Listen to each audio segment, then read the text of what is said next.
My catcher named Lee is now 50. It all started back in 1979, Sylmar Pinto All-Stars. We realized we liked to play catch, so we threw and we caught and we threw and we caught and we threw and we caught. Sure, we were just 8, but look at this team filled with studs. Kincaid Lee, I can't make that up. How about Sean Harris, Scotty Pinkston, Kenny Pelletier, Brad McGann? They were all there.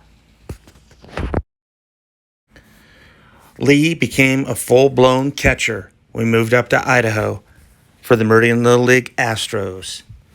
I was lucky. Lee continued to catch me and everybody else through Little League All-Stars. We were very lucky. If you look at the team, it looks like the same one from Sylmar Pinto. Go figure. Lee was the catcher for our Idaho State Little League Championship, who went on to San Bernardino for the Northwest Regional Championship. Yep, he was always the catcher. Lee was my catcher for 3 seasons of American Legion. In fact, we threw so much, it was almost about 300 innings back and forth to one another. And Lee bulked up, got bigger, and every time I even hit, he was on the base. It seemed like every single time. Yep, he was there for me every time. If you ever wondered if he hit, he could, because just look at all these clippings. Constant. Even Walker, Jim Walker, CSI Jim Walker, who said, Reber sure put on a show today.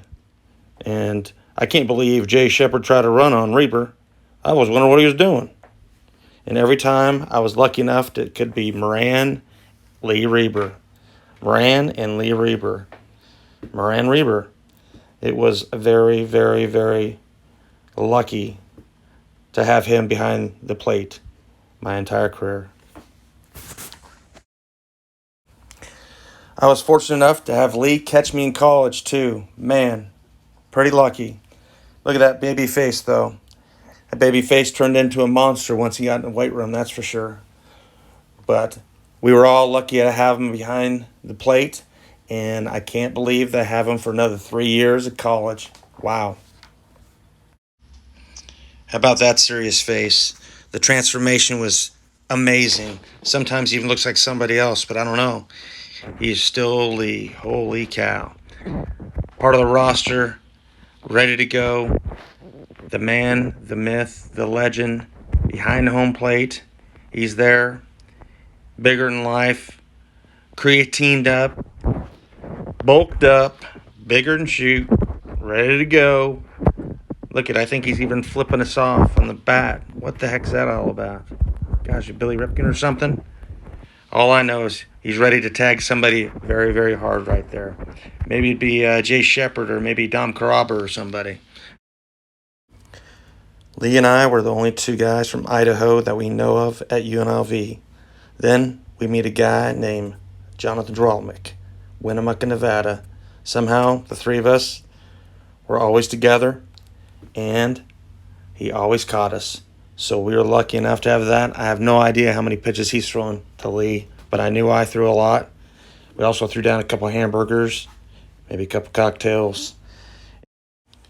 When we ended all of our careers together in 92, I was really wondering how many pitches I've really thrown, let alone Jonathan's thrown, to Mr. Lee Reber.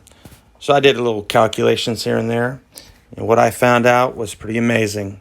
There's going to be some stats right after this, but here are a couple things. Vegas to Hoover Dam, throwing up and down Hoover Dam, the 726-foot Hoover Dam, 60 times, then throwing it back to Vegas, then back to Hoover Dam, 60 times and back to Vegas. That is how many pitches, how many feet, how many miles I threw to Mr. Lee Reber. Thank you, Lee. Who knows how many of those you had to block? Go figure. That's just a lot of damn pitches. The interesting stat, kind of sad, but we threw baseballs so far that we could throw it to my house, to your house, 69 times. And I guarantee you, we haven't been in each other's house, I think 9 times. So we got to figure that out, brother. Anyways, you moved on. Pro ball. Got the baseball card. How cool was that? You got a catch for somebody else. Thanks for leaving me. That's not very cool. But hey, look at all the faces you had. Look at this. You're in my wedding. Holy cool. Is that awesome? Looks like you have grown up. Looks like you might be 50 after all. Well, not there. And I don't even know. Maybe that was some guy that was up there on the slopes. I don't know what the deal is. And then this one trainer guy, I didn't think he was very good at all. But you know what? He ended up landing a great boxer for the rest of his life. So very good. Definitely a prize there. Prize winner. And we always like to go down to Vegas and see everybody else. And that one guy, Jonathan, won't go away, it seems like. But hey, we still look the same. We're both 50 now. How cool is that? And we look the same as we did when we're 8. Huh, crazy. Happy birthday, brother. Happy 50th. Have you a good one.